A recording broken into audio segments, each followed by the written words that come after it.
கிறிஸ்துவுக்குள் அன்பான தேவனுடைய பிள்ளைகளே, இயேசு கிறிஸ்துவின் நாமத்தில் உங்கள் அன்போடு கூட வாழ்த்தி இந்த நிகழ்ச்சிக்கு வரவேற்கிறேன்.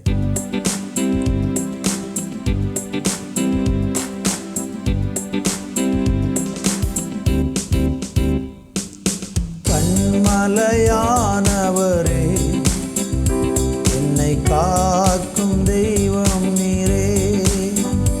எந்தன் கண்மலையானவரே, என்னை காக்கும் தெய்வம் நீரே.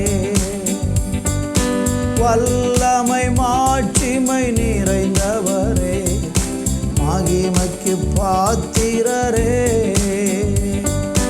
வல்லமை மாட்சிமை நிறைந்தவரே, மகிமைக்கு பாத்திரரே. ஆராதனை உமக்கே, ஆராதனை உமக்கே, ஆராதனை உமக்கே, ஆராதனை உமக்கே, ஆராதனை உமக்கே, ஆராதனை உமக்கே, ஆராதனை உமக்கே, ஆராதனை உமக்கே. இந்த உயிருள்ள நாட்களெல்லாம் உம்மை புகழ்ந்து பாடிடுவே. இந்த உயிருள்ள நாட்களெல்லாம் உம்மை புகழ்ந்து பாடிடுவே. ராஜா நீ செய்த நன்மைகளை எண்ணிய துதித்திடுவே. ராஜா நீ செய்த நன்மைகளை எண்ணிய துதித்திடுவே. ஆராதனை உமக்கே, ஆராதனை உமக்கே, ஆராதனை உமக்கே, ஆராதனை உமக்கே, ஆராதனை உமக்கே, ஆராதனை உமக்கே, ஆராதனை உமக்கே, ஆராதனை உமக்கே. நல்ல தகப்பனே, இந்த நல்ல வேலைக்காக நன்றி. உம்மை நாங்கள் மனதார ஆண்டவரை போற்றி புகழ்ந்து உம்முடைய நாமத்தை நாங்கள் ஆராதிக்கிறோம். எங்களுக்கு நீர் அனுகூலமாக இருந்து எங்களை நடத்துங்க. உங்கள் சித்தப்படி ஆவியானவரே நீர் எங்களை நடத்துங்க. உங்கள் விருப்பத்தை எங்கள் வாழ்க்கையில் நிறைவேற்றுங்க. தேவ விருப்பம் மாத்திரம் எங்கள் வாழ்க்கையில் நிறைவேற ஒப்பு கொடுக்குறோம். இந்த நாளை தருகிறோம். இந்த நாளுக்குரிய எல்லா ஆசீர்வாதங்களும் ஆண்டவரே, பாதுகாப்பும் தெய்வ பலமும் ஆரோக்கியமும் ஆண்டவரே, எதிரியுடைய கையிலிருந்து ஆண்டவரே ஒரு ஒரு ஒரு விடுதலை இந்த நாட்களில் எங்களுக்கு உண்டாகட்டும் ஐயா. எங்களை சூழ நீங்கள் பாளையம் இறங்கி எங்களை பாதுகாத்துள்ளோம். இயேசுவின் நாமத்தில் ஜெபிக்கிறோம் எங்கள் நல்ல பிதாவே. ஆமேன், ஆமேன். அன்பு தேவ பிள்ளைகளே, இந்த நாளில் நம்ம தியானிப்பதற்காக சங்கீதம் 39:1 வாசிக்கிறேன். என் நாவினால் பாவம் செய்யாதபடிக்கு நான் என் வழியை காத்து துன்மார்க்கன் எனக்கு முன்பாக இருக்கும் மட்டும் என் வாயை கடிவாளத்தினால் அடக்கி வைப்பேன் என்றேன். வாசித்த இந்த சங்கீதத்தில் ஒரு மனுஷனுடைய நாவு எவ்வளவு முக்கியமானது என்பதை இந்த வேத வசனம் நமக்கு எடுத்து காண்பிக்கிறது. அநேக நேரங்களில் நாம் நம்முடைய நாவினால் பேசக்கூடிய வார்த்தையின் மூலமாக அநேக தெய்வீக ஆசீர்வாதங்களை, பூமிக்குரிய பல ஆசீர்வாதங்களை நாம் இழந்து போய்விடுகிறோம். சங்கீதம் 141:3 வாசிக்கும்போது, கர்த்தாவே என் வாய்க்கு காவல் வையும், என் உதடுகளின் வாசலை காத்து கொள்ளும். நம்முடைய நாவு ரொம்ப சிறப்பான ஒன்றாக இருக்கிறது. நீதிமொழிகளில் நீங்கள் படிப்பீர்கள் என்றால், நம்முடைய நாவிலிருந்து புறப்படக்கூடிய வார்த்தைகள் நம்முடைய வாழ்க்கையில் நன்மையையும் கொண்டு வரும், தீமையையும் கொண்டு வரும். மரணமும் ஜீவனும் நாவின் அதிகாரத்தில் இருக்கிறது, அதில் பிரியப்படுகிறவர்கள் அதன் கனியை புசிப்பார்கள் என்று நீதிமொழிகள் 18:21 சொல்லுகிறது. என்னை கேட்கிற அருமையானவர்களே, நம்முடைய நாவில் ஒரு அதிகாரத்தை தேவன் தந்திருக்கிறார். நம்ம பேசக்கூடிய ஒவ்வொரு வார்த்தைகளும் ரொம்ப ரொம்ப முக்கியமான வார்த்தைகளாக இருக்கிறது.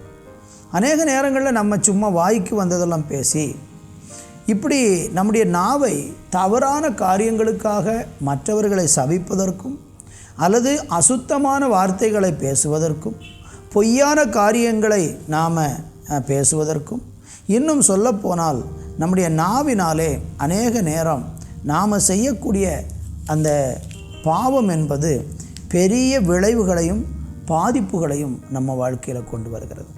அதனால தான் சங்கீதக்காரன் சொல்கிறாரு, என் வாய்க்கு காவல் வையும், என் உதடுகளின் வாசலை நீர் காத்து கொள்ளும் என்று சொல்லி அவர் ஜெபிக்கிறதை நம்ம பார்க்க முடிகிறது. இன்றைக்கி நம்ம ஆண்டவர் கொடுத்திருக்கிற ஒரு அருமையான நாவு, ஆண்டவர் கொடுத்திருக்கிற ஒரு அருமையான வாய், இந்த வாயை நம்ம எப்படி பயன்படுத்துகிறோம் என்பதில் ரொம்ப கவனமாக இருக்க வேண்டும். 39ஆம் சங்கீதத்திலும் படித்தோம் அல்லவா, என் நாவினால் பாவம் செய்யாதபடிக்கு வழியை காத்து துன்மார்க்கன் எனக்கு முன்பாக இருக்க மாட்டேன், என் வாயை கடிவாளத்தை அடக்கி வைத்தேன்னு சொல்கிறார். என் நாவில் நான் பாவம் செய்யாதபடிக்கு என்னை காத்துக்கொள்ளும் அப்படின்னு அவர் தேவனை நோக்கி தீர்மானிக்கிறத சொல்கிறார்.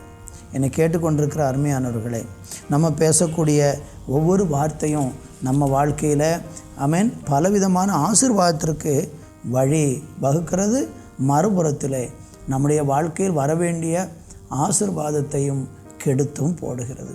யோபுவை பற்றி நம்ம சிந்திக்கும்போது, யோபு தேவனுக்கு முன்பாக அவனை பற்றி கர்த்தர் சொன்ன ஒரு அருமையான வார்த்தை என்ன என்று நீங்கள் படித்து பார்த்தீங்கன்னா, யோபுவின் புஸ்தகத்திலே 1ஆம் அதிகாரம் 22வது வசனம் இப்படியாக சொல்லுகிறது, இவைகள் எல்லாவற்றையும் யோபு பாவம் செய்யவும் இல்லை, தேவனை பற்றி குறை சொல்லவும் இல்லை என்று பார்க்கிறோம்.